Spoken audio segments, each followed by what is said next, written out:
오늘은 호랑이 굴에 물려가도 그런 제목으로 말씀 나누겠습니다. 축복의 시간 되어지기를 소망합니다. 호랑이 굴에 물려가도 어떻게 하면 됩니까? 정신만 번쩍 차리면 살아날 수 있죠. 그죠?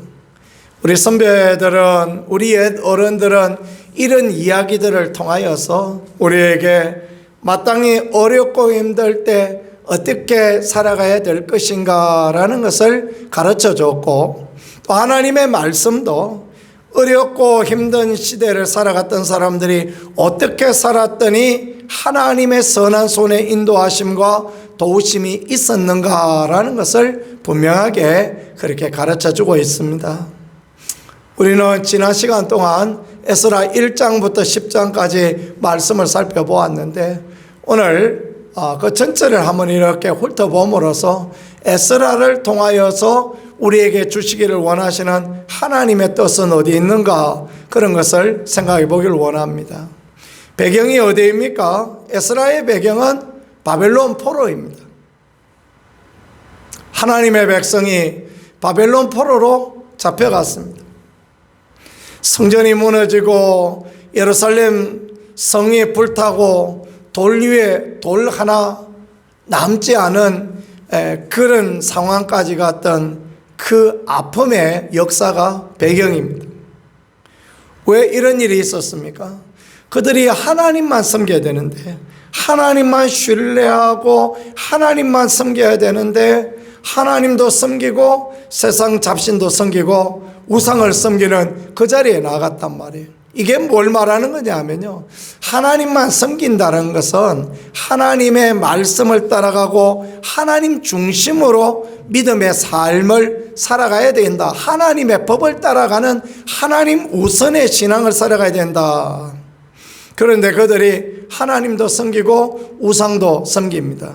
그러니까 하나님도 자기 마음의 유익을 위하여 섬기고, 또 세상의 우상도, 자기가 만든 깎아놓은 우상도 자기 마음에 좋을 대로 섬기는 거예요. 하나님이 그 꼴을 보시지 못하시니까 그들을 어디로 가게 하셨습니까? 바벨론, 저 바벨론 1600km 떨어진 바벨론 땅으로 가도록 하나님 그렇게 일하셨습니다. 미워서 그러셨겠습니까? 아닙니다. 하나님 백성 미워서 그랬으면 거기서 죽도록 내버려 버렸을 거예요. 그죠? 하나님의 백성에게 소망이 없었더라면 아수르로 끌려간 이스라엘 백성들처럼 거기 버려버렸을 거예요.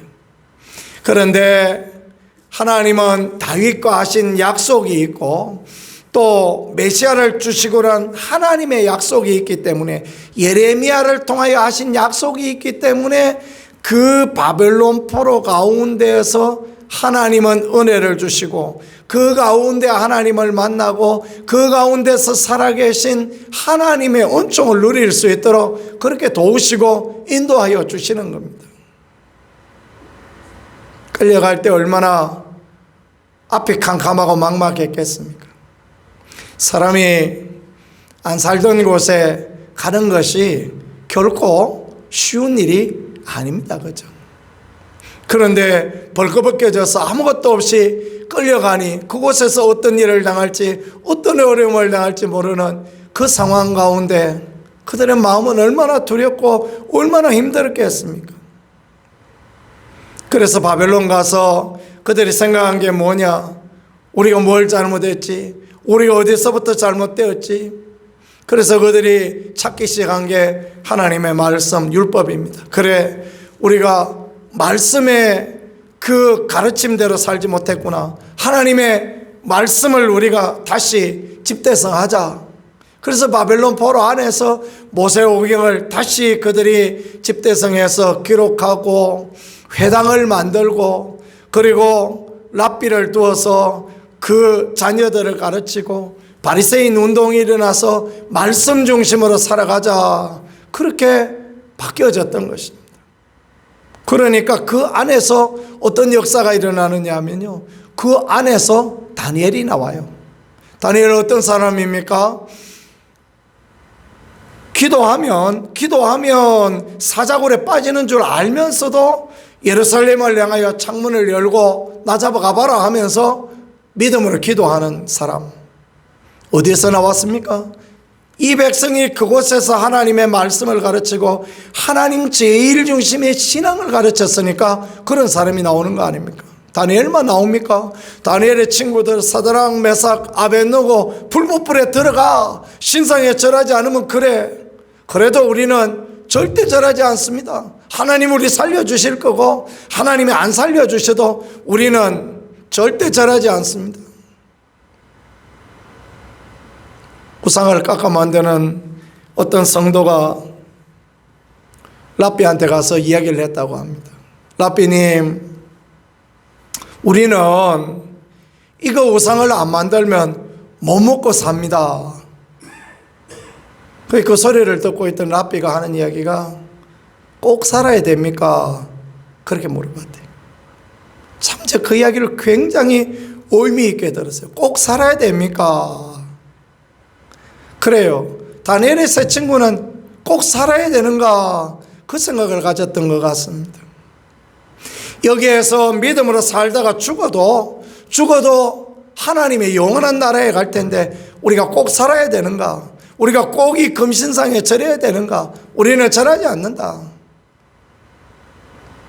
에스더가 나오고 모르드게가 나오고 이런 위대한 역사, 느헤미야가 나오고 에스라가 나오고 이 바벨론 포로기 안에 어마어마한 믿음의 역사가 나타나는 것은요, 그들이 회개하고 돌이켰기 때문에 그럽니다.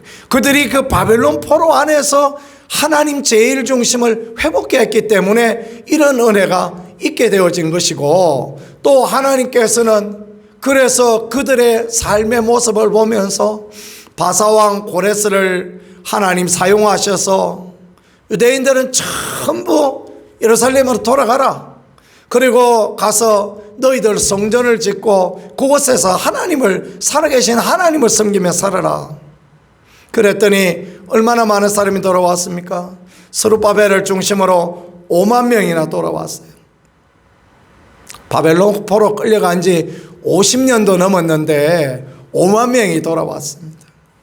포로에 끌려간 사람, 많은 사람들이 죽었을 텐데 그래도 성전을 사모하고 예배를 사모하고 하나님을 사모하고 우리가 우리 땅에 가서 가다가 죽는다 할지라도 하나님을 섬기며 살겠다. 그래서 꾸역꾸역 모여서 5만 명이 돌아왔다. 얼마나 놀라운 역사고 얼마나 놀라운 은혜입니까? 그렇죠? 그래서 예루살렘 돌아온 거예요.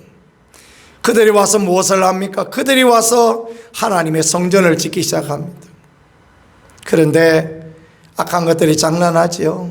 악한 것들이 장난해서 사마리아에 있던 그 사마리아 사람들이 와서 성전을 같이 짓자 그렇게 말하고, 그럴 때 그들이 노 하고 거절합니다. 왜냐하면 이전하고 똑같이 혼합주의 신앙, 그 사마리아에 살던 사람들은 유대인이 아니에요.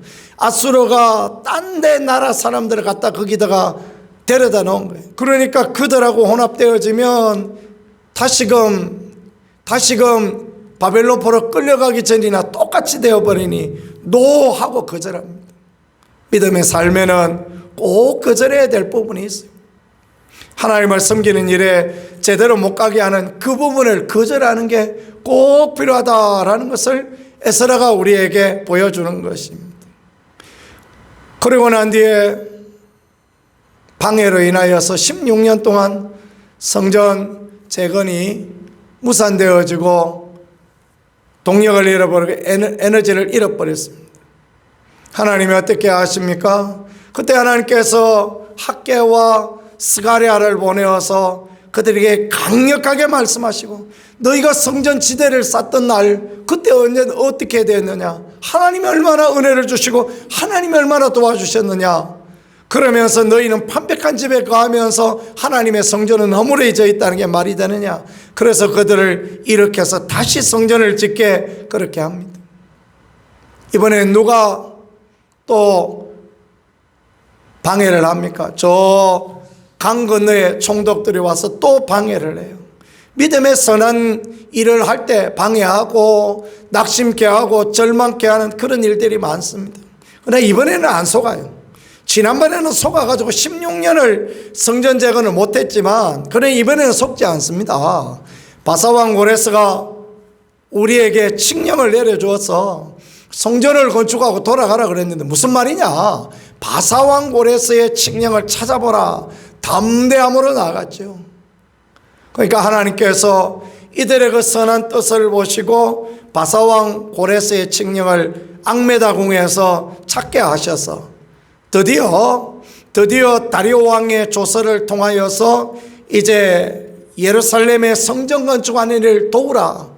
그리고 왕조차도 예루살렘 성전 건축하는 그 일에 앞장서고 온 백성이 발벗고 나서서 예루살렘의 성전이 건축되는 이야기들이 기록되어진 거 아니겠습니까? 이게 에스라 1장에서부터 6장까지 말씀입니다. 어떤 사람이 뜻을 세우고 어떤 사람이 하나님 앞에 가고자 하고 어떤 사람이 하나님 법대로 살고자 하면 하나님이 도우시고 하나님이 역사하셔서 방해가 있고 힘든 일이 있고 괴로움이 있어도 마침내는 하나님의 뜻이 이루어진다라는 것을 보여주시는 약속의 말씀임을 믿으실 수 있기를 축복합니다. 이 힘들 때 하나님이 이런 말씀을 볼 수 있게 도우셨다는 게 참 얼마나 감사한지 모르겠습니다. 제가 목사 노릇 25년 하면서 26년 하면서 에스라 한 번 했겠습니까? 두 번 했겠습니까? 여러 번 했어요. 이 성경 새벽기도 때 읽으면 3년이면 한 번 읽습니다. 그러니까 늘 이런 패턴으로 읽었을 거 아닙니까? 그러니까 에스라 오랫동안 하면서 많이 했을 거예요. 저 목회 시작할 때부터 늘 이렇게 새벽에는 늘 성경을 읽어갔거든요. 에스라를 읽으면서 이런 놀라운 약속, 감동이 있다라는 것을 그동안 깨닫지 못했는데 이때 하나님께서 말씀을 이렇게 보여주셔서 누가 선한 뜻을 가지고 있는가? 누가 하나님 앞에 바로 살고자 하는가? 누가 하나님의 은혜를 구하는가? 그 사람에게 하나님은 선한 손길을, 하나님의 도우심의 손길을 주시고 하나님이 역사하여 주신다라는 걸 이렇게 약속의 말씀으로 주시니 얼마나 감사합니까? 그죠? 저는 눈이 밝아지는 것 같고요. 얼마나 행복하고 좋은지 모르겠습니다. 하나님의 약속의 말씀이 있다는 게 귀합니다. 그 다음에 이제 7장부터 에스라 이야기가 나옵니다. 그래서 성전이 재건되어졌는데 그러고 난 뒤에 60년의 긴 세월이 지났습니다. 바산 나라에서 고위 관리를 하고 있는 에스라, 그는 대제사장이고 하나님 말씀을 연구하는 학사였습니다. 그에게 들리는 소식, 예루살렘의 성전은 재건되었지만 예배는 드리는데 은혜가 없고 부흥이 없고 새로운 개혁이 없다. 그 마음에 하나님이 또 뿌릴 듯한 마음을 하나님이 주시는 거예요. 그래서 왕에게 나가서, 아닥사스다 왕에게 나가서 그런 이야기를 했더니 하나님께서 그 왕의 마음을 바꾸어 주시지 않습니까? 왕과 그의 신하들이 예물을 준비해서 예루살렘 하나님께 가서 예물을 드리라. 그 땅에 남아있는 사람들이 예물을 또 드리고 그 바산 나라의 사람들이 예물을 드려서 가지고 돌아옵니다. 어마어마하게 많은 양의 제물을 가지고 돌아오는데 걱정이에요. 가다가 대적들이 뺏어갈 수도 있고 어려움 당할 수도 있는 그런 면 아닙니까? 그런데 에스라가 그동안에 아닥사스다 왕한테 가서 뭔 이야기를 했습니까? 살아계신 하나님이 도우시고 살아계신 하나님 은혜 주십니다. 그러면 하나님 도와주시면 아무 걱정 염려 없습니다. 그 이야기를 했으니 어떻게 부끄럽게 마병과 또 보병을 내어달라 하겠습니까? 그래서 에스라가 금식을 선포하고 왔더니 하나님의 선한 손이 도우심으로 그 넉 달 지나오는 날 동안 어려움 당하지 않고 힘든 일 당하지 않고 고통스러운 일 없이 잘 돌아와서 하나님 앞에 예배드리고 하나님 앞에 이렇게 제사장들에게 그것들을 드릴 수 있는 그런 시간과 축복이 되어졌다. 얼마나 감사한 일입니까? 그죠? 우리의 삶도 마찬가지입니다. 뜻을 정하고 정신을 온전히 차리고 하나님 앞에 하나님이 하셔야 되고 하나님이 도우셔야 된다. 그 믿음으로 나가면 하나님께서 생각지 못할 은혜를 돕는 손길을, 하나님의 선한 역사를 우리들에게 허락하여 주실 것입니다. 우리가 그 믿음으로 나아가는 게 참으로 너무너무 중요하고 너무너무 귀하다라는. 그런데 그때도 어려움이 있어요. 예루살렘에 와보니까 어떤 사람이 와서 얘기하는데, 제사장님 이런 일이 있어요 하고 한탄을 하는데, 여기에 돌아온 사람들 중에 어떤 사람들이 이방인하고 결혼하고 이방인의 아내들이 우리하고 같이 살고, 어떤 사람은 또 결혼해서 아이도 낳은 사람이 있습니다.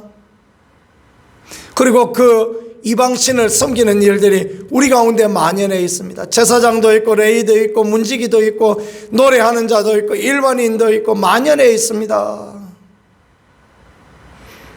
그러니 에스라가 어떻게 합니까? 기가 막혀서 어떻게 할 바를 찾지 못하죠. 털썩 주저앉아서 하나님 앞에 엎드리고 하나님 앞에 울며 하나님 앞에 통곡하며 그렇게 기도할 때, 하나님께서는 사람을 보내셔서 용기와 희망과 또 새롭게 나아갈 길을 그렇게 보여주시지 않습니까? 그가 나가서 온 백성을 불러 모아서, 아니 그가 뭐라고 온 백성을 다 불러 모을 수 있겠어요? 근데 하나님이 함께 하시니까, 하나님이 은혜 주시니까 그 한마디가 왕의 말같이 존귀하게 여겨지는 거예요. 그게 하나님의 함께 하심입니다.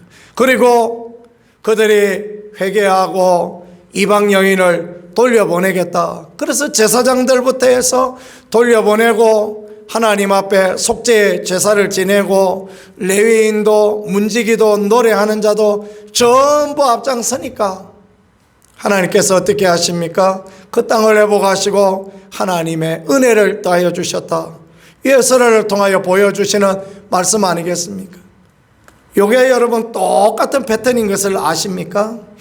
하나님께서 이 바벨론 포로에 간 사람들이 회개하고 자백하고 그렇게 하니 고레스 왕의 마음을 움직여서 돌아올 수 있게 도우십니다. 하나님께서 에스라에게 뜻을 주셔서 에스라가 하나님 앞에 뜻을 가지고, 거룩한 뜻을 가지고 오고자 하니 하나님께서 돕는 사람 레위인도 붙여주시고, 그래서 또 돌아올 수 있게 선한 손길로 인도하셨습니다. 에스라는 요 두 이야기가 그대로 반복되어지는 거예요. 사실은 한 이야기를 두 이야기를 통하여 증명하시는 것입니다. 그 다음에 느헤미야에 가면요, 느헤미야도 똑같습니다. 느헤미야도 동일한 패턴을 갖고 있습니다. 예루살렘 성문이 다 불타고 성벽이 다 무너졌다. 그러니까 느헤미야가 그 일을 가지고 통곡하고 자백하고 왕에게 나아갑니다. 그러니까 하나님께서 왕의 마음을 바꾸어 주셔서, 그래서 느헤미야 돌아와서 감당할 수 있게 합니다. 그때에도 반대자들이 있죠. 그때에도 힘들게 하는 자들이 있죠. 그래도 여전히 밀고 나갔더니, 은혜로 나갔더니 마침내는 52일 만에 성벽이 재건될 수 있게 도우셨다. 그러니까 이 에스라 느헤미야 이야기가 전혀 다른 이야기 같지만 사실은 같은 이야기고요. 에스더도 같은 이야기입니다. 에스더도 보니까 하나님 백성이 믿음으로 살려가다가 어려움 당하고 힘든 일 당하였는데 그들이 금식하고 자복하고 나갔더니 하나님이 역전시켜 주셨다. 이 이야기가 다 그 이야기 아닙니까? 그렇죠? 이 이야기가 이 에스라, 느헤미야, 에스더 지금 이제 계속할 때인데 이야기가 계속 반복되는 이야기예요.